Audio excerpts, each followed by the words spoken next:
আসসালামু আলাইকুম। শিকদার মাসুম থেকে রাজীব বলছিলাম। আমাদের লোকেশন গাজীপুর টঙ্গী চেরাগালি দত্তপাড়া জহির মার্কেট মোল্লাবাড়ি সামনের মসজিদ পাশে। আসলে আমরা আসছি আমাদের লাইভে, দুদিন আগে আমরা একটা লাইভ করেছিলাম। ওই লাইভে ইনশাল্লাহ সবাই ট্রেনিং এর জন্য যে প্রসঙ্গ করছে চা পাতার প্যাকেট স্পন তৈরি করার জন্য সেই ব্যবস্থা করছে। সবার প্রশ্ন হলো, ভাই আমরা আসলে হারভেস্টটা একটু দেখতে চাচ্ছিলাম, হারভেস্টে যেটা লাইভ দিতেন তাহলে আমার জন্য অনেক উপকার হইতো।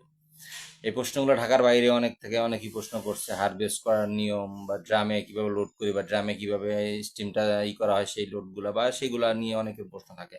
এই জন্য ওই বললাম যে না ঠিক আছে, একদিন একটা ভিডিও আমি আপনাদের লাইভ দেখাবো। আপনাদের যার যার প্রয়োজন সবাই সংগ্রহ দেখবেন এবং জিনিসটাতে সবাই দেখতে পারে, সবাই বুঝতে পারে, নতুন তৈরি হতে, সেজন্য সবাইকে বেশি বেশি ফলো দিবেন, লাইক দিবেন, শেয়ার দিবেন। এটাই সবার কাছে কাম্য। এবং আপনাদের বলে রাখি একটা, যে আমরা শিকদার মাশরুমে একটা ভিডিও দিয়েছিলাম, আমরা আপনাদের খামারে কবে যাচ্ছি। আমরা কিন্তু আসলে এই উদ্যোগটা গ্রহণ করছি খামার ভিজিট করার জন্য। সেটা নিয়ে আমরা আসলে কিন্তু কাজ করছি, অনেকদিন যাবত কাজ করতেছি, কিন্তু সেই সুবাদে আগামীকালকে আমরা একটা বিভিন্ন প্রকল্পে যাচ্ছি। সেই তার খামারে তাদের একটা 200 প্যাকেটের একটা প্রকল্প আছে, তারা বিভিন্ন দরিদ্র মানুষের উপরে মাশরুমের বীজ বিতরণ করবে।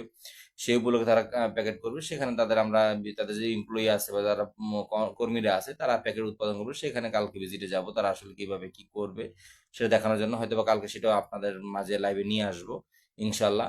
অতএব যাই হোক, সবচেয়ে বড় কথা হলো আমরা হারভেস্ট করার নিয়ম দেখবো। আজকে আমার ঘরে ফসল নাই, তার জন্য আপনাদের কোনো ভালো প্যাকেট দিয়ে দেখাতে পারছি না। আমার পুরাতন প্যাকেট দিয়ে দেখাচ্ছি, ফসল নাই সেই সুবাদে আমি দেখাচ্ছি আপনাদের। দেখেন, এই যে আমাদের প্যাকেটটা যেটা আমরা হারভেস্ট করব, সেটার কিভাবে কি করব। আমরা প্যাকেটের মাথাটা ধরবো, আমাদের হাতে 5 আঙ্গুল, 5 আঙ্গুলের মধ্যে 4 আঙ্গুল দিব আমরা নিচে, এই যে দেখেন নিচে দিয়ে, উপরে বুড়ো আঙ্গুলটা দিব, দিয়ে জাস্ট মুভিং করব কি, উপরে একবার নিচে একবার, জাস্ট হয়ে গেল কিন্তু আমাদের হারভেস্ট করা। এই যে হারভেস্ট প্রসেসটা হয়ে গেল। এই হারভেস্ট করার পরে আমাদের করণীয় কি?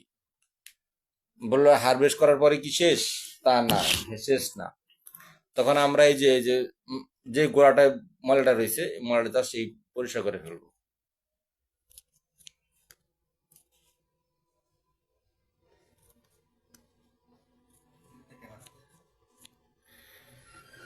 এ দেখেন গোড়ায় কিন্তু কোনো ময়লা নাই। তার মানে কি, আমার হারভেস্ট করার পর যে গোলাটা ময়লাটা ছিল সেটা হারভেস্ট করার জন্য কোনো আসলে আলাদা কোনো প্রয়োজন নাই বা আলাদা কোনো সময় দরকার প্রয়োজন হয় না। আমরা জাস্ট একটু সময় দিলেই হয়ে যায়। এই আমাদের ফসল, এটা আমার ফসল নাই, সেই সুবাদে কিন্তু আপনাদেরকে আমি ফসল থেকে যে বলতে পারেন যে ভাইয়া এতটুকু ফসল কতটুকু জন্য কতটুকু কি কি দিলেন দেখালেন, তা না, আমার ফসল আজকে নাই। সেই সুবাদে আপনাদের জাস্ট একটা পুরাতন প্যাকেট থেকে দেখালাম যে ফসলটা আসলে এরকম, এই যে দেখায় আপনাদের করলাম যে কি অবস্থা। সেই সুবাদে আপনাদের করলাম। এই নিয়ে কোনো মতামত থাকে বা থাকে বা আরো যদি কোনো কিছু জানার থাকে, সবাই আমাকে কমেন্টে জানাবেন অবশ্যই। এই বলে সবাইকে ধন্যবাদ। ওকে, আসসালামু আলাইকুম।